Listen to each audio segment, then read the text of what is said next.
Olá pessoal, tudo bem? Aqui é o professor Supermalva, vamos aí para mais uma videoaula, mas antes de mais nada vai lá, se inscreve no canal, dá aquele like positivo, não custa nada e ajuda bastante o canal a crescer e desenvolver, bem como nossos queridos colegas concurseiros conseguirem localizar as videoaulas com maior facilidade para auxiliar nos seus estudos também, tá? Então não custa nada e ajuda bastante, então se inscreve no canal, dá aquele like positivo e vem com o tio.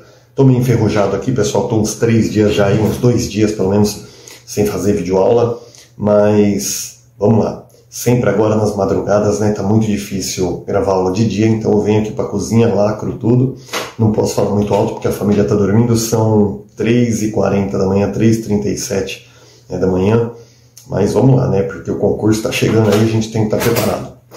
Referencial a... Opa, me perdoem, pessoal, me perdoem. Estamos indo aqui para a 10ª aula do Referencial Curricular Nacional para a Educação Infantil, volume 2, que trata da formação pessoal e social. Tá? Nós estamos na 10ª aula do 2º volume. E a gente está falando sobre conteúdos, né? Essa é a 5ª parte, é a 5ª aula que a gente está falando sobre os conteúdos. E a gente está falando agora sobre os conteúdos para crianças de 4 a 6 anos, tá? Que são referentes aí à pré-escola. Tá bom? Quando a gente fala 4 a 6 anos, pessoal, não são 3 anos, são 2 só, tá? Porque é de 4 anos a 5 anos e 11 meses, na verdade, tá? Então não é, quando fala 4 a 6 anos é só fechando ali, mas não é 4, 5 e 6 anos, é 4 anos, 5 anos e 11 meses. Então a gente está falando aqui sobre os conteúdos para crianças de 4 a 6 anos, tá? Que são as crianças da pré-escola. E agora a gente vai tratar dos conteúdos que falam sobre identidade de gênero, tá? Então vamos lá. No que concerne à identidade de gênero, a atitude básica é transmitir por meio de ações e encaminhamentos valores de igualdade e respeito entre as pessoas de sexos diferentes e permitir que a criança brinque com as possibilidades relacionadas tanto ao papel do homem quanto ao papel da mulher. Então aqui, quando a gente fala de valores de igualdade, de respeito, gente, a criança, você pega a criança e fala assim, ó, menino tem que brincar de carrinho, menina vai brincar de casinha, menina brinca de boneca, menino vai brincar de construtor, de blocos de montar, alguma coisa assim, né? Então assim, cara, se o menino, ele quer brincar de casinha com as meninas, quer brincar ali de culinária, de comidinha, qual que é o problema?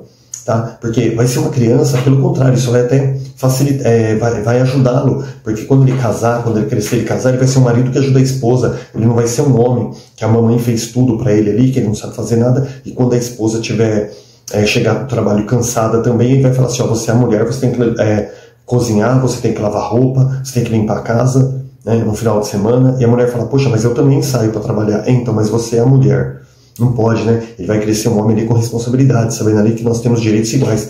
A esposa trabalha também ajuda em casa com a sua renda, então o trabalho de casa também tem que ser dividido. Então ele vai ser um homem que sabe limpar, ele vai ser um homem que sabe lavar, ele vai ser um homem que sabe cozinhar. Eu sou esse homem, gente, ó, ajudo bastante. Minha esposa é professora da rede estadual e da rede municipal, então ela trabalha aí cerca de 11 horas por dia. Então assim, né, as roupas eu que lavo, passo, né, ajudo com a comida também, a comida a gente divide.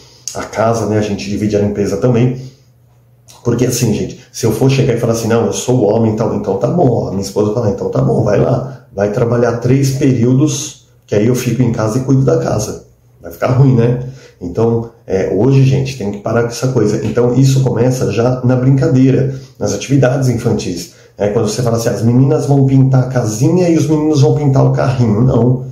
Ué, se o menino quer pintar a casinha, ele pode. Se o menino quer brincar de boneca, qual que é o problema? Significa que ele vai ser um bom pai, significa que quando ele crescer, ele casar, ele vai ter um filho, ele vai saber cuidar de um filho com carinho, vai saber segurar. Por quê? Porque ele brincava de boneca, qual que é o problema? Se a menina quer brincar de carrinho, se ela quer ser construtora, qual que é o problema? Ela vai crescer, vai ser uma boa arquiteta, vai saber levantar uma parede. Qual que é o problema? Então tem que parar com isso, tem que ter essa igualdade, esses valores de igualdade, de respeito aí entre as pessoas de sexo diferente, ver que o homem e a mulher, eles têm suas diferenças de sexo, mas eles são 2 seres humanos com o mesmo direito, com a mesma capacidade. Quantas mulheres aí nós vemos hoje dirigindo ônibus, fazendo trabalhos braçais aí, trabalhando de pintora, de construtora, de pedreiro, né? E fazem um trabalho com a mesma capacitação que um homem. Então você não pode chegar e falar assim, isso aqui é trabalho de mulher, isso aqui é trabalho de homem. Não pode ter esse tipo de coisa, tá? Então se a criança ela quer brincar também ali com outros brinquedos ali, mas isso aqui é brinquedo de menina. Não existe isso, tá? Tem que deixar a criança, tá bom? Isso exige uma atenção constante por parte do professor, para que não sejam reproduzidos nas relações com as crianças padrões estereotipados quanto aos papéis do homem e da mulher, como, por exemplo, que a mulher cabe cuidar da casa dos filhos e o homem cabe o sustento da família e a tomada de decisões, ou que o homem, por exemplo, não chora e mulher não briga. A gente já, acabei de dar esse exemplo aqui, tá bom? Todavia, mesmo quando o ambiente é flexível quanto às possibilidades de exploração dos papéis sociais, os estereótipos eles podem surgir entre as próprias crianças, fruto do meio em que vivem, ou reflexo da fase em que a divisão entre meninos e meninas torna-se uma forma de se apropriar da identidade sexual. Então também, às vezes, isso aí pode até partir da criança pelo convívio social dela dentro de casa, aquele pai machista, aquela mãe submissa, e a criança queria impor aquilo ali também na sala de aula. E aí cabe ao professor mediar, explicar e falar, não, mas na minha casa é assim, tá bom, eu sei, mas não tem problema da amiguinha brincar com você, a amiguinha quer jogar um futebol, eu já falei isso em outra aula, você vê hoje, a maior jogadora de futebol de todos os tempos aí é uma brasileira, que é a Marta, inclusive a maior goleadora de Copas do Mundo, seja feminina ou masculina, é a maior goleadora de Copas do Mundo aí.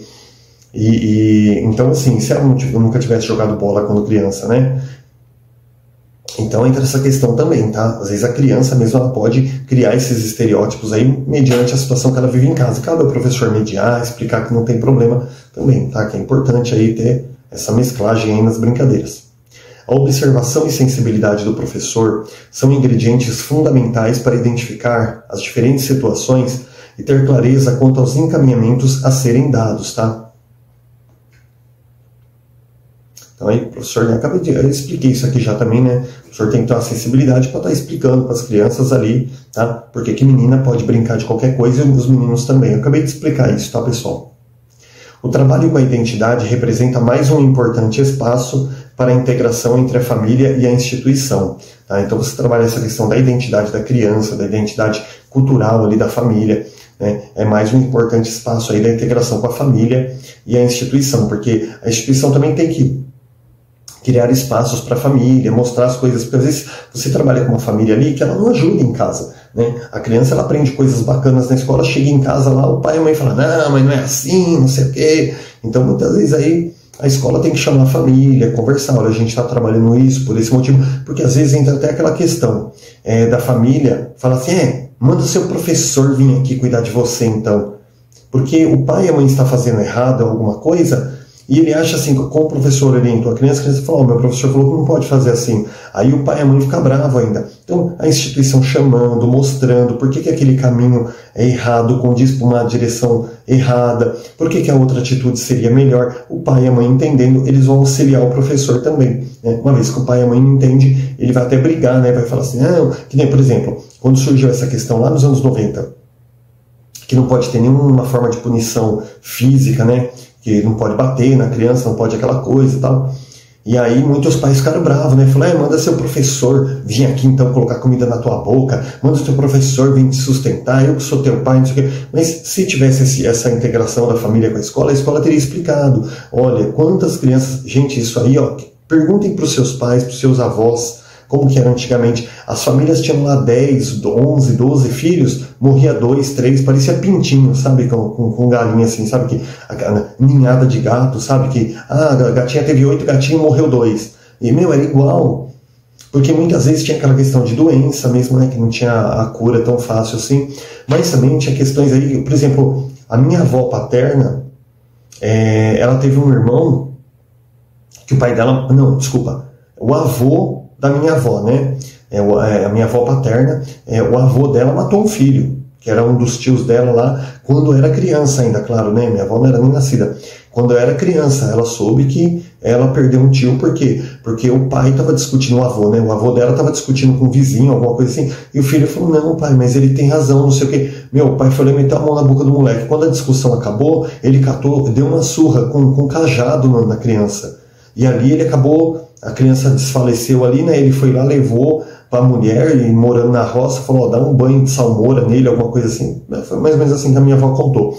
E falou, dá um banho de salmoura no menino aí, que ele desmaiou, não sei o que. A minha avó falou, não, ele não desmaiou não, ele tá morto. E, olha que situação, cara. O pai matou o filho na pancada porque ele tava bravo com o vizinho. E o filho disse que o vizinho estava certo, quer dizer, o pai estava errado, ainda ficou bravo com o filho porque o filho corrigiu, ele se sentiu envergonhado ali. E isso é uma coisa comum, gente, de acontecer. Os pais espancavam filhos de modo ali a alejar, às vezes, um filho, né? Às vezes o filho ficava com a mão defeituosa, ou uma perna defeituosa para sempre, ou até alguns casos aí que a criança morria, né? Porque eles não sabiam nem bater, gente, batia com um pau mesmo para arrebentar a criança ali, quebrar a costela, tudo. Era uma coisa horrível, gente. Às vezes até, inclusive, era uma situação tão precária que às vezes quebravam a costela da criança, a criança sentia dor por meses ali, e o pai e a mãe ficavam, ah, não, isso aí vai passar, puta merda. Às vezes a criança crescia com a costela quebrada. Gente, era uma coisa absurda, absurda. Então a escola dando esse tipo de orientação, não é isso, pai. A verdade eu não posso falar nem que você pode dar uma palmadinha. Mas a questão é, quando a gente refere a isso, quando surgiu essa lei, foi por esses espancamentos, crianças que vieram a óbito. Você já pensou? Um pai que mata um filho de bater, né, sem intenção muitas vezes, né? Normalmente é sem intenção. Então a escola orientando, o pai percebe, né? Fala assim, o que o seu filho vai aprender apanhando? Né? Você tem que orientar com amor, explicar, tem que obedecer o papai, tem que obedecer a mamãe, né? Tem que orientar. Então a escola fazendo esse trabalho, o pai, a mãe, ele tem aquela concepção de por que a escola está trabalhando determinado tema, por que está dando determinada explicação. Porque o pai e a mãe, muitas vezes, eles mal têm uma formação educativa, educacional, e aí aquele pai, aquela mãe, eles estão agindo errado com a criança, e eles acham ruim porque a escola ensina o certo, porque para eles, o jeito deles educar o filho está certo, muitas vezes eles nem educam o filho, né? Então por isso que precisa ter essa integração maior aí, né? Através do trabalho da identidade, da criança se descobrir, da escola auxiliar a criança, precisa haver uma abertura de porta maior para a comunidade. Para quê? Para que a escola converse com a família, né? E que os dois possam fazer um trabalho junto, tá bom? Vamos lá. Gente, olha, teve uma professora até que me chamou a atenção, que ela falou, professor, seja mais objetivo. Só que assim, gente, o professor que já trabalha na área, tudo que conhece, para ele é mais fácil. Mas eu dou aula, pessoal, para quem para quem está se formando, para quem está estudando, para quem nunca prestou um concurso. Então eu preciso explicar tudo, sabe, igual na Praça Nossa, assim, ó, muito bem explicadinho nos seus mínimos detalhes. Que é para quê? Para que a pessoa ela consiga entender. Porque às vezes eu explico de uma forma mais técnica, você cata uma pessoa igual eu, com quase 20 anos aqui na rede pública, a pessoa vai entender no instalar de dedo. Mas a pessoa que está chegando agora, né, vamos ter paciência com nossos colegas aí que não entendem muito, que estão entrando nesse mundo agora, que não conhecem na prática, né, todo esse universo. Então por isso que o professor, né, você deu um exemplo da minha família, aquela coisa assim, para que vocês entendam as concepções, né, de como a escola pode trabalhar com a família, como ela tem que explicar, porque que as famílias não têm aquela formação, aquela coisa. Eu preciso explicar as coisas muito bem esmiuçado, porque o professor que já sabe, ele vai lá dar uns toquinhos, dar uma adiantadinha na aula, mas aquele que não sabe, gente, é muito importante para ele. Tá? Então peço perdão, né, se de repente eu estico demais uma explicação, mas eu não penso no professor que já sabe, eu penso naquele professor que não sabe. Tá bom? Então, me perdoem aí se de repente eu estico demais a explicação, mas para mim o importante é aquele que não sabe chegar no nosso nível e está aí trabalhando com a gente no futuro, tá bom? Vamos lá. Desenvolver atitudes de respeito às particularidades de cada grupo familiar favorece, por exemplo, que o professor e os outros profissionais de educação infantil compreendam a dificuldade de uma criança em usar talheres, quando em sua casa é costume comer com as mãos. Então, assim, outra coisa também, né? Você não pode também ficar fazendo reunião com os pais falando, pai, tem que ensinar a comer com talher. Olha, às vezes na casa, gente, o pai e a mãe trabalham em roça, ou não teve uma formação adequada, eles não sabem usar um garfo e uma faca, eles comem só de colher. Pode ser até macarronada, eles comem de colher, eles não sabem. E eles vão ensinar o filho a comer do quê? De colher. Então, outra coisa que é muito complicada, é muito delicado, gente, é você chegar na escola e ensinar a criança a comer com garfo. Na escola não se usa faca, né? Mas comer com garfo, uma faca ali, e de repente em casa a criança começar a exigir aquilo para comer, não é que ela não tem o direito de aprender, ela tem. Mas às vezes você querer obrigar ela a comer daquela forma, e aí ela chega em casa e o pai e a mãe começam a perceber que o filho está progredindo mais do que eles, está sabendo mais do que eles. E isso para um pai e uma mãe que não tem uma formação, não tem uma instrução, é uma coisa horrível, gente. Sabe, aquele sentimento de fracasso, de puta, eu não sirvo nem para educar meu filho. Meu filho sabe mais do que eu. Tem famílias que ficam orgulhosas, tem outras que acabam com a autoestima delas. Tá? Eu vou deixar aí na descrição o título de um filme que eu vou deixar indicado. Assistam aí quem quiser assistir, que chama acho que é Uma Lição de Amor, com o Sean Penn e a Michelle Pfeiffer, que é um filme ali, inclusive aquela loirinha lá da Dakota Fanning, ela era pequenininha na época, que era um filme que ele interpretava um doente mental, mas ele criou, né, ele teve uma filha ali com uma mendiga e ele criou a filha sozinho.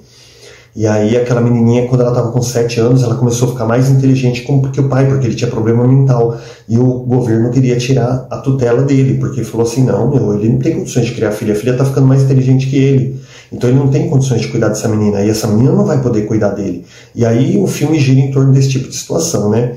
Então, aquilo ali interfere, é um tema, pessoal, que interfere muito na realidade. Tá? Eu vou citar só mais uma coisinha do filme, que a menininha, ele gostava de um livro, ele só lia aquele livro para a menina. E aí um dia a menina trouxe um livro da escola que a professora deu, que podia ler. E ele começou a ler aquela história e ele não conseguia ler as palavras, porque eram palavras mais difíceis. Aí a menina ficou sem graça e falou, não gostei desse livro, vamos ler esse aqui. E catou o livro que ele lia toda noite. Aí ele ficou todo feliz, assim, leu para ela, tadinha, ela já não aguentava mais aquela história. Mas ela quis que o pai lesse aquilo porque ela ficou com dó, porque ela falou, poxa, meu pai não consegue ler aquele outro livro. Né? Então essa mesma situação ela se aplica na vida real. Tá? A gente não pode pegar muito pesado também, porque às vezes a criança na casa dela tem uma realidade ali, né, que não vai permitir a ela trabalhar dessa forma que a gente está trabalhando na escola, ou até se ela trabalhar, ela pode até mexer ali com a questão da estrutura familiar dela. Tá? Então a gente pode instruir os pais, pode tudo, mas também tem que respeitar, como está escrito aqui, as particularidades aí de cada grupo familiar, de acordo com as suas condições, com a sua estrutura também, tá bom? Ao lado dessa atitude permanente de respeito e compreensão, podem se planejar momentos específicos de colaboração entre a instituição e as famílias. Tá? Isso não tem muito o que explicar não, porque eu já estou falando desse negócio aqui há meia hora, né? Planejar momentos específicos aí de colaboração entre a instituição e a família, né? Realmente abrir as portas aí para que a família entre, para que ela possa falar um pouquinho da particularidade dela, né? Para que a escola também possa ver como pode colaborar. Seria isso, tá? A presença dos familiares como elementos integrados ao trabalho pedagógico constitui-se em outro recurso interessante, tá? Então, assim, a família auxiliando no aprendizado da criança, aí, gente, ó, é uma ferramenta fundamental aí, muito importante. O convite aos familiares para irem à instituição, ele pode ser feito sob diversos pretextos, tá? Desde o simples relato ao vivo de um caso já mencionado pela criança, até a participação de alguma atividade para a qual possa ter uma contribuição especial. Por exemplo, pessoal, aqui, ó, tem um exemplo aqui, eu vou ler, depois eu falo o meu. Pode-se convidar um pai, né, cujo filho diz ser um exímio fazedor de pipas, né, para ensinar as crianças a construírem suas próprias pipas. Ou então pedir a uma mãe que toca violão para fazer uma seresta, né, junto ao grupo. Ou convidar um avô, bom contador de casos, para contar histórias. Né? Dessa forma, são aproveitadas as habilidades dos familiares para enriquecer o conhecimento e a vivência na instituição. O exemplo que eu ia dar é parecido com esses aqui, que a gente tem, por exemplo, o Dia do Desafio. E nesse Dia do Desafio, as famílias são convidadas para a escola participar de oficinas junto com as crianças, com os professores, brincadeiras. A minha sala sempre faz stop, né, que é uma brincadeira que todo mundo gosta. Então a gente vai lá, trabalha lá, né, as letras, todo mundo sabe, né, jogar stop. A gente trabalha ali as letras, tem que colocar lá animal, carro, casa, né, o nome de alguma coisa, minha sogra né, a gente faz essas brincadeiras e os pais gostam muito. Para as crianças é muito importante ela ver o pai brincando com ela, né, aquele momento que eles estão vivendo junto. E aí tem casos ali que os pais vão lá e o pai, por exemplo, cada pai lá, uns 2, 3, 4 pais, cada um conta uma historinha rápido para as crianças ali. Então a criança vê, puxa, olha, meu pai está contando história para a gente aqui na escola. Então são momentos aí muito legais também, que pode ser aproveitado aí para o aprendizado e desenvolvimento da criança, tá? Agora a gente vai falar sobre interação. Só ajustar aqui o título. Isso.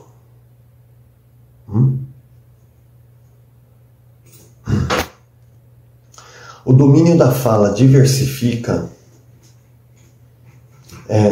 perdão, gente. O domínio da fala, ele diversifica as modalidades de interação, favorecendo o intercâmbio de ideias, realidades e pontos de vista, tá? Então, conforme a criança vai dominando a fala aí, né, as modalidades de interação, elas vão melhorando também, vai favorecendo aí, né, o intercâmbio de ideias, né, a troca de ideias entre as crianças, as realidades, os pontos de vista. A observação das interações espontâneas, ela revela o quanto as crianças conversam entre si. Então, é importante o professor observar ali a interação delas para ver o quanto que elas conversam ali, né, o quanto que elas interagem. Não seria possível inventariar os possíveis temas de conversa, pois o repertório é infinito. As crianças falam sobre tudo, não tem como você ir lá e documentar tudo, né? Refletindo vivências pessoais, desejos, fantasias, projetos, conhecimentos. Por exemplo, ao conversarem sobre assuntos do universo familiar de cada um, todos os participantes se enriquecem pela oportunidade de expressão e de contato com outras vivências, né? As crianças ali conversando entre elas, né? Olha, porque na minha casa isso, porque na casa da minha avó aquilo, tal, e as outras vão aprendendo ali sobre as diversas culturas, né? Mas muitas vezes a criança nunca ouviu falar de piscina, e a outra fala, não, fui na casa da minha avó, tinha piscina ou um lago, né? Tinha um lago lá, eu nadei no laguinho, tal, e a criança começa a imaginar, né? A outra ali nadando pelada no lago lá. Então, assim, isso enriquece bastante o repertório cultural delas também. Dada a importância do diálogo na construção de conhecimento sobre si e sobre o outro, são aconselháveis situações em que a conversa seja o principal objetivo.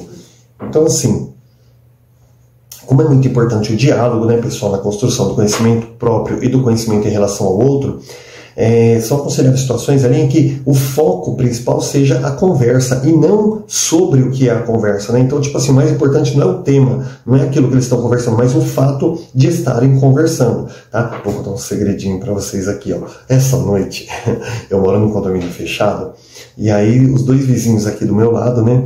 A gente começou a conversar, era meia-noite e pouco, 1h, né? E aí começamos a conversar. Aí eu entrei, peguei umas cervejas, a gente foi lá, bebeu, depois o outro pegou uma cerveja, depois o outro pegou, depois eu peguei uma tequila com limão. E, eu sei que era 5h da manhã, a gente já não sabia muito do que a gente estava conversando, a gente só bebia e ria. E aí conversava um monte de porcaria, nossa, gente, assunto assim que não tinha nada a ver. E o importante era o quê, gente? Era a interação que a gente estava vivendo ali, né? Era o que a gente estava conversando, se era importante, se não era, se era mentira, se era lorota, se era algum caso da adolescência.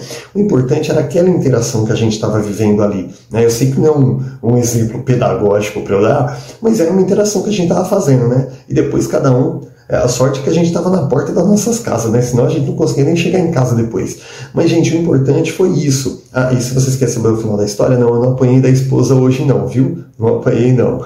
Ela viu que não é sempre que acontece, né? Quase nunca, na verdade. Então ela deixou ali eu ter uma noitinha de pileque. Mas assim, o importante é tá todo mundo bêbado ali, a gente tá contando lorota, piada aqui. O importante não eram os assuntos que estavam sendo conversados, mas aquela interação, né? Então, tirando a questão da bebedeira, mas aquela interação gostosa que a gente estava ali. Então, muitas vezes, gente, não é o assunto em si que é o importante com a criança, né? Mas o fato de estar conversando, de estar interagindo, tá? Então, quem trabalha com educação infantil percebe muito essa questão, que a observação é constante na interação das crianças. Agora, vocês descobrirem que o Super Malvai gosta de tomar uma tequila.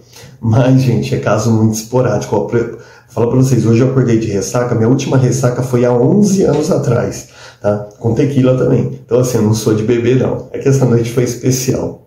E vai demorar mais uns 10 anos, gente, porque depois que eu botei todos os bofos pra fora lá, tão cedo eu não quero beber de novo. Mas, gente, brincadeiras à parte, nós todos aqui somos adultos, né? Temos nossos momentos aí de alegria, né? Um pouco exagerado, mas pelo menos eu usei aí minha bebedeira de exemplo na aula. Nas brincadeiras e jogos espontâneos, a conversa, ela também costuma estar presente. Então, bom, na brincadeira, gente, é óbvio, né, que a criança vai falar pra caramba o tempo todo ali, né, seja de casinha, de carrinho, do que quer que seja. E nos jogos espontâneos também, né, a criança está brincando ali de amarelinha, mãe da mula, lencinho branco, ou qualquer que seja o jogo que eles estiverem desenvolvendo, a conversa, ela tá comendo solta ali, né.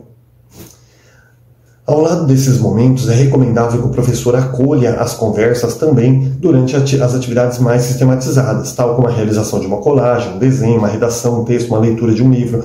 Então, assim, o professor não pode... hora da lição não é hora de conversar. Gente, eu já falei muito isso na sala de aula. Hora da lição não é hora de conversar. Não, tem que deixar conversar. Se eles conversarem sobre a lição, tem que deixar conversar mesmo. Tem que deixar eles ali interagirem, tá? compartilhar com o outro suas dúvidas, expressar suas ansiedades, comunicar suas descobertas, suas ações que favorecem a aprendizagem. Então assim, né, a criança durante a lição fala, puxa, mas eu não sei fazer isso aqui, aí o outro vai lá e ensina, né? Aí a criança fala, ai meu Deus do céu, eu não consigo terminar, não vou terminar logo. Aí o outro fala, não, vai, aí você rapidinho você termina, né? E por aí, né? A criança, olha, eu descobri que se eu misturar o azul com o amarelo dá verde. Aí a criança, professor, a gente fez a descoberta que vai mudar o mundo. Se pintar com amarelo em cima do azul, vira verde. Né? Então, assim, a criança vai interagindo uma com a outra, eles vão ficando maravilhados com as descobertas deles, né? E o professor, claro, né, não vai chegar e falar que o Papai Noel não existe, né? Vai deixar a criança pensar ali que ela descobriu a galinha dos ovos de ouro, que é importante para a criança também esse momento. A cooperação consolida-se como interação possível nessa faixa etária. Pode ser desenvolvida por meio de atividades em grupo, em que cada criança desempenha um papel ou tarefa para a realização de um objetivo comum. Então, a cooperação, pessoal, é realmente aquela ajuda mútua, né? As crianças não é fazer a lição do coleguinha, mas eles estão trabalhando em grupo, o coleguinha fala, ai, eu não consigo pintar isso aqui. Fala, não, você vai pintar em círculo, que dá certo. Ou então, pinta riscadinho assim e tal. Então, um vai auxiliando o outro ali também, para que todos possam estar fazendo a atividade de uma forma correta, ou até mesmo uma atividade que fala assim, você põe ali na mesa e fala assim, gente, vocês vão fazer um desenho da escola, tá? Então um vai pintar o sol, o outro vai fazer o parque, o outro vai fazer a sala de aula, então cada um desempenha um papel ali, né? No final das contas ali você tem uma folha grande, claro, no final das contas você vai ter a escola desenhada que cada um desenhou uma parte da escola, tá bom? Aí entra a questão da cooperação. O adulto, ele pode auxiliar na distribuição das funções. Mas o interessante é que as crianças adquiram progressiva autonomia para fazer. Então, no começo, o professor pode falar, você pinta a sala, você pinta o parque, você pinta o sol, você pinta a rua, né? Você desenha, né? No caso, não pinta. E depois, o ideal é que eles, por eles mesmos, já vão definindo quem vai fazer qual atividade, tá? No decorrer do tempo. Paralelamente a esse processo de divisão de tarefas para a integração em torno de um objetivo comum, as crianças elas desenvolvem o sentimento de pertencer a um grupo. Então, assim, quando as crianças elas vão fazendo essas divisões de tarefas, elas vão começando a perceber que elas pertencem a um grupo. Olha, eu sou da mesa tal, né, que está fazendo a escola. E a sua mesa está fazendo o quê? A minha está fazendo a comunidade cristã. Olha, a minha turma está fazendo o centro da cidade, a minha está fazendo o shopping. Então eles começam a sentir que eles pertencem a um pequeno grupo ali também, tá? Que realizam uma atividade. Cuidar das relações que se criam entre os vários elementos que compõem o grupo deve ser uma preocupação do professor. Então, assim, cuidar aí para que aconteça essas relações que possam aí ser criadas aí, é uma coisa que deve ser uma preocupação do professor, né? O professor tem que se preocupar em criar essas situações para que a criança possa desenvolver esse lado também. A ação do professor de educação infantil como mediador das relações entre as crianças e os diversos universos sociais nos quais elas interagem, possibilita a criação de condições para que elas possam gradativamente desenvolver capacidades ligadas a tomadas de decisão, construção de regras, cooperação, um monte de coisa aqui que eu acabei já explicando isso, né? Assim como desenvolver sentimentos de justiça e ações de cuidado para consigo e para com os outros. Então ele está falando, né, que o professor, colocando essa ação aí como mediador, vai também trabalhando essa questão da autonomia deles na cooperação, na solidariedade ali, em que cada um vai ocupando um papel sem que ninguém pegue o melhor papel e deixe o personagem mais chato para outro coleguinha e tal. Então as crianças vão criando autonomia para construir essas regras, né, de cada um desempenhar um papel aí de uma forma de igualdade. Em relação às regras, além de se manter a preocupação quanto à clareza e transparência na sua apresentação e a coerência das sanções, é preciso dar oportunidade para que as crianças participem do estabelecimento de regras que irão afetar-lhes diretamente. Ou seja, as regras, pessoal da sala, por exemplo, de convívio, elas têm que ser construídas junto com as crianças, tá? Então o professor chegar lá e fazer uma constituição ali da sala de aula dele, quando a criança chega já tem lá um conjunto de 60 regras para a criança decorar. Não, tem que ser construído junto com o grupo, tá? Na instituição coletiva, não são todas as regras que podem ser modificadas em função de acordos feitos entre professores e crianças, tá? Então, nem toda regra aí dá para ser quebrada, tá? Tem situações ali que você tem que seguir a regra mesmo. Por exemplo, para ir no banheiro, né? Tem que lavar a mãozinha depois, né? Depois da refeição, escovar os dentinhos, são regras aí que não dá para ser quebrada, né? Pelo bom convívio. Ou entre outros exemplos também, isso aqui foi só um exemplo que eu dei. Os horários das refeições, por exemplo, assim como o uso dos espaços comuns, ou mesmo horários de chegada e saída, né, dependem de uma complexa rede que envolve funcionários, pais e conjunto das crianças atendidas, dificultando sua modificação por pequenos grupos. Então, aqui é um exemplo, por exemplo, sempre tenho que soltar uma pérola, né? Um exemplo, por exemplo. É um exemplo das regras que não podem ser modificadas, né? O horário de refeição, né? A gente não pode almoçar a hora que quer. Tem um horário certinho, por quê? Porque tem várias crianças para fazer a refeição, então os horários são estabelecidos ali para ir as turmas alternadamente. Então você não pode ir, hoje nós vamos almoçar agora, amanhã a gente vai almoçar mais tarde, né? Salva aí quando necessidade da escola. Mas normalmente, né, os horários têm que ser cumpridos, né? Horário de entrada, de saída, então são regras aí que não dá para ser mudada. Só um exemplo aqui. Gente, a gente vai ficar por aqui. Tá quase acabando o tema, mas não vai dar para terminar essa aula. A gente dá sequência na próxima aula, tá bom? Não esquece de se inscrever, dar aquela curtida lá. Bons estudos e até a próxima aula.